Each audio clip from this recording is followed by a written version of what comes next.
Now we have completed module 1, then we have completed module 3, then today we are going to discuss regarding module 4.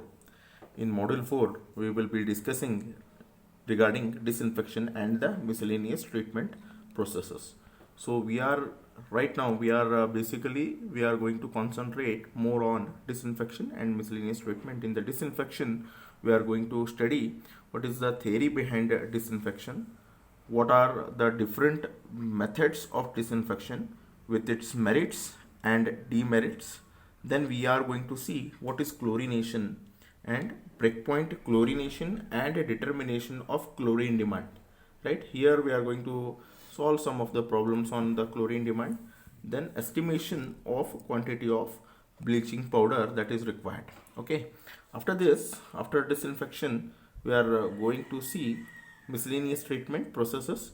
In this we are going to see softening, right, softening by lime soda and a zeolite process, estimation of hardness, fluoridation and defluoridation, that is in that we are going to see Nalgonda technique. Then we are going to see what is RO and nanofiltration process with its merits and demerits. Pause. In the treatment plant we have seen the different treatment units, that is screening, aeration, sedimentation, filtration and disinfection. Now in the screening we have removed larger floating elements. Then aeration, we have intruded the air inside the water. Then we have seen what is sedimentation. Right, here we have removed the suspended and settleable particles which are present in water. Then the fine particles which are not removed by the sedimentation process, here we have removed in the filtration process. Then after filtration we are going to see today disinfection. What is disinfection? Okay, now what is disinfection? As the name is suggesting, disinfection, that means the infection we are going to kill. As all of you know that the water will be having the various kinds of microorganisms in it, right? It is going to have the various microorganisms which is going to be harmful for the human body. So we are going to kill these particular microbes in the disinfection process. Okay, now I'll define what is disinfection. The process of killing of microbes which are present in water, we call it as an disinfection. Okay, and the chemicals which we are going to use for this particular disinfection, we call it as an disinfectants. Okay, I'll repeat the definition. The process of killing the microbes is nothing but the disinfection. That means what we are going to do here, we are going to kill the microbes which are present in water. If we don't kill these particular microbes, we are going to have the various kinds of waterborne diseases like typhoid, dysentery, cholera, right, etc., etc., kind of diseases we will be having if we don't kill these particular microbes. To kill these microbes, we are going to use the method called as an disinfection. Now we have seen the filtration. Even see, screening, it is going to remove the biodegradable material. There when we are going to remove the biodegradable material, the microbes, we eliminate some amount of microbes. Here also aeration also we are going to remove some of the microbes, as we have discussed in the last classes. We are going to remove some of the microbes. Sedimentation, we can remove some amount of microbes. Sedimentation, we can remove some amount of microbes which are present in water. And filtration, as we have seen, the slow sand filter will be having around 98 to 99% of efficiency in order to remove the microbes. But here in the disinfection, we are not going to remove the microbes, but we are going to kill them. Right, we are going to kill them, not removal. Direct killing will be there in the disinfection processes. Okay, so this is regarding the concept of disinfection. Now after adding some of the chemicals or some of light, right, how the microbes are going to be get killed, we are going to see in the mechanism of disinfection. Right, when we are going to add some of the chemicals, what it will do is it will going to damage the cell wall of microbes. Once the cell wall is going to be get damaged, then the survival of those particular microbes will become difficult. Okay, so first thing is we are going to damage the cell wall of the microbes. Then alteration of the cell permeability. When we are going to add some of the chemicals, then it is going to affect on the permeability of the cell. Then third point, changing the colloidal nature of the cell and the protoplasm. It is going to change the, when we are going to add some chemicals, what it will be do, it will be doing the colloidal nature of the cell and cell protoplasm is going to be get changed. Then fourth, lastly, what is going to happen is inactivation of the enzyme systems responsible for metabolic activities. Once the cell wall is going to be get disturbed, once the cell permeability is going to be get disturbed, and then the colloidal nature, cell protoplasm is going to be all, if it is going to be get disturbed, the metabolic activities which are required for the microbial activity is going to be get affected, and ultimately what is going to happen is the microbes are going to be get killed. Okay, this cell permeability, it is going to supply all the required nutrients or all the food material that is required for the microbes. So if we are going to disturb, or if we are going to do the alteration in this, then again due to the lack of food, the microbe is, the metabolic activity is going to be get stopped, and ultimately what is going to happen, the microbes are going to be get killed. So this is the mechanism behind the disinfection process. Now we will be concentrating on the various methods of disinfection. See, there are many methods are there in the disinfection method. So in that we mainly classify the methods of disinfection into two types. Okay, the first type is the physical method, and the second type is the chemical method. In physical method, we will be killing the microbes which are present in water by boiling. So first method in a physical method is boiling of water, and the second method is by using the UV light. Then in the second method, we will be having, in the chemical method, we will be having the three main methods. First one is oxidizing chemical. In that we are going to kill the chemical by halogen, then chlorine and bromine treatment. Second one is by ozone treatment. Third one is by potassium permanganate treatment. It comes under the oxidizing chemicals. Next is metal ions. In metal ions, we will be using two types of ions. One is a silver ion, then the other is copper ion, and the third one is by using acids and the alkalis. Since acids and alkalis are going to be when the water has been added with the acids and alkalis, survival of the microbes will become difficult in acids and alkalis, and hence the microbes are going to be get killed. All these methods of disinfection we are going to see in a minor methods of disinfection. The minor methods of disinfection will be including all these in case of your minor methods of disinfection. So we are going to discuss in detail regarding the methods of disinfection in the minor methods of disinfection process. So in the minor method of disinfection, the first method is we are going to have the boiling of water. Second one is by using the SS lime. Third one is by ozone treatment, iodine and bromine treatment, UV treatment, and potassium permanganate treatment, and the last one is silver treatment. So in examination, they may ask you explain any one of these methods. They may ask you in an exam, right? Explain any one method, minor methods of disinfection. Okay, so we will be discussing regarding the boiling of water. Now when we boil the water, the temperature of that particular boiling water will be up to about 900 degrees Celsius. When 100 degrees Celsius we are going to boil, right? There are three types of microbes are there. One is saccharophilic, mesophilic, and thermophilic. These bacteria will be active at the particular temperature.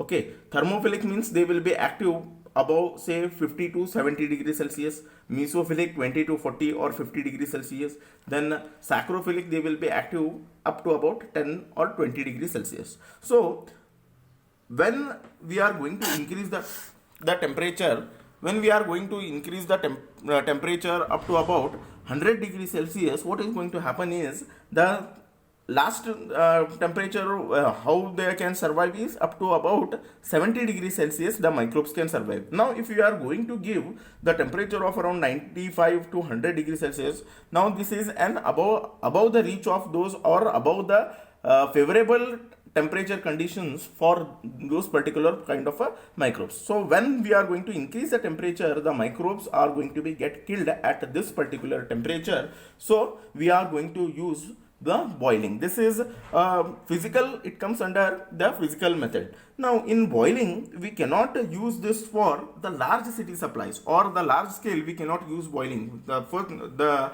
reason is it is going to be costly, and beyond that it is not going to take regarding the further contamination. Now what is the further contamination means? Now when we are going to treat, suppose this is your treatment plant, right? Here if we use boiling method, if we use boiling, now the water will be getting disinfected here itself. But when it comes to the community supply, right, when it comes to the community supply through the pipeline, suppose if there is any kind of a breakages or any kind of a leakages are there, then what will happen? The water will outflow, or say external material will come into this particular pipelines. So when we are going to use boiling method, what has intruded in the inside this? The soil or say any foreign material will be getting entrapped into this particular the water lines. Now the foreign material will be having some amount of microbes. Now boiling method, if you are going to use, the boiling method will not take care regarding this contamination what is going to happen in the during the conveyance of water. Boiling only will take care at the care regarding the disinfection when it is at the treatment plant. But when it comes outside, if any leakage or any breakage is there, it is not going to take care regarding the contamination which is going to occur when during the conveyance of water. So that is the reason why we are not going to use boiling when at a large scale supply. We can use it for the home purpose, or when if we want the water at a minimum or minimum requirement is there, then we can use it, but it is not going to take care regarding the further contamination. The next method after boiling is the treatment with excess lime. Now excess lime is, we are going to use this particular lime for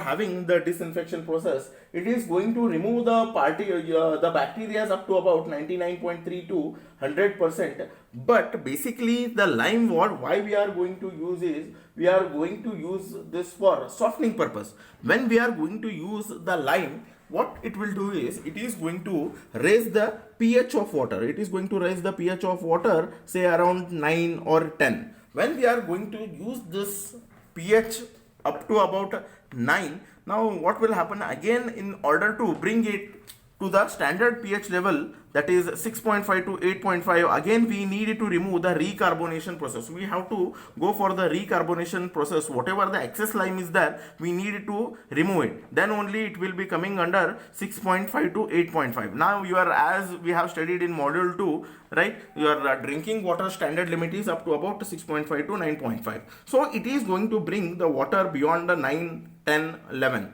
So again we need to have the recarbonation process, as well as the lime.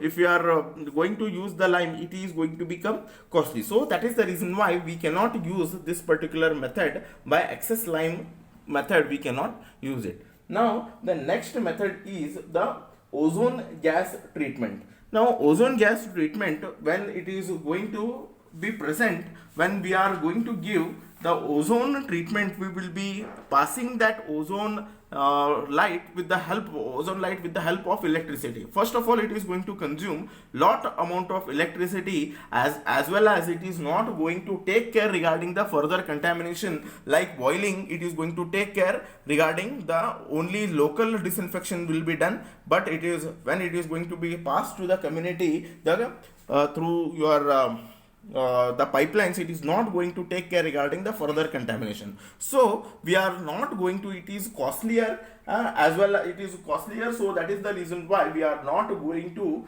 use this particular ozone treatment. Okay, next method is again we will be seeing some of the advantages of ozone. ozone being unstable, nothing remains in water by the time it reaches the distribution system. Okay, so ozone, it is also going to remove color, taste and odor from water. Then water becomes tasty and pleasant. But why we are not going to use? It is very costly, it needs an electricity, and no residuals can be maintained as it is highly unstable. Okay, so and it is less efficient than chlorine in killing the bacteria, and ozone, it is a bit less efficient in killing the microbes. Okay, the next method is the iodine and bromine treatment. It comes under the chemical treatment method. Till this is physical treatment, this is chemical treatment, again this is physical, again this is your chemical treatment.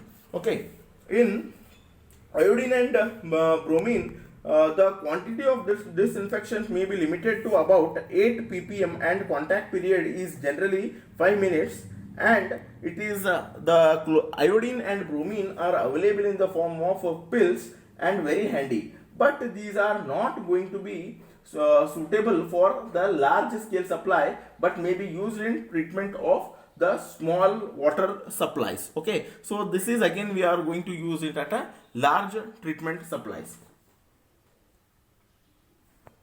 The next treatment method is ultraviolet treatment method, right? This you are already familiar with this particular method, because you use the UV treatment in case of your AquaGuard or Kent or XYZ instruments are there. This follows the ultraviolet rays will be there in these particular instruments. Now, the UV treatment will be helpful only at the small scale supplies. It is not meant for the large scale supply. The reason is again the same reason, it is meant for the local disinfection, not the community disinfection. And one more thing is, it is having a very small tube, right? It is going to have around say 10 centimeter depth of water. It is going to be operated with the help of quartz bulb, and depth of water over the bulbs is generally exceed 10 centimeter or so. So it is not going to take a huge amount of water when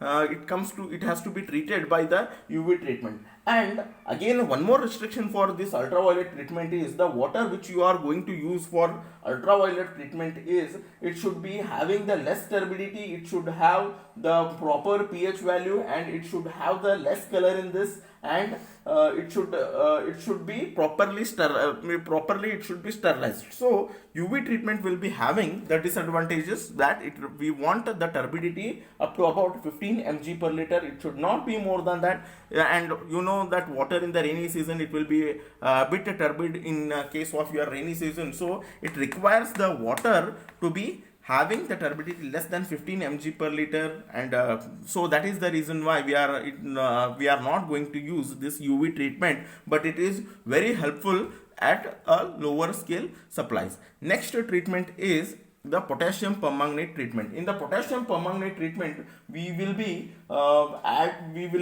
using this in order to disinfect the water in the wells. Might be you people also have done the disinfection of your well water. Now what we are going to do, this is having 100 to 98 to 100% removal efficiency. We are going to add we will be taking, how we are going to add in the well, we are going to take some quantity of water, then we are going to add the potassium permanganate in that, we are going to mix it well, and then we will be adding that particular water into well, and that the normal dosage of your potassium permanganate will be around 1 to 2 mg per liter, and the contact period will be around 4 to 6 hours. So after adding the potassium permanganate, we should not utilize that particular water for about 48 hours. Okay, so 2 days we cannot use that particular water, because the traces of potassium permanganate will be there and it may give you the bad smell. So we cannot use it for that particular time period. The next treatment is silver treatment. The silver treatment, again, it requires the electricity, as well as it is not going to take care regarding the further contamination, right? So that is the reason why we are not going to use the silver treatment. In this particular method, we are going to require around 1.5 volts of current, and the silver ions have a strong germicidal action, and thus it is a disinfectant. But again it is not going to take care regarding the further contamination. So that is the reason why we are not going to use the silver treatment method.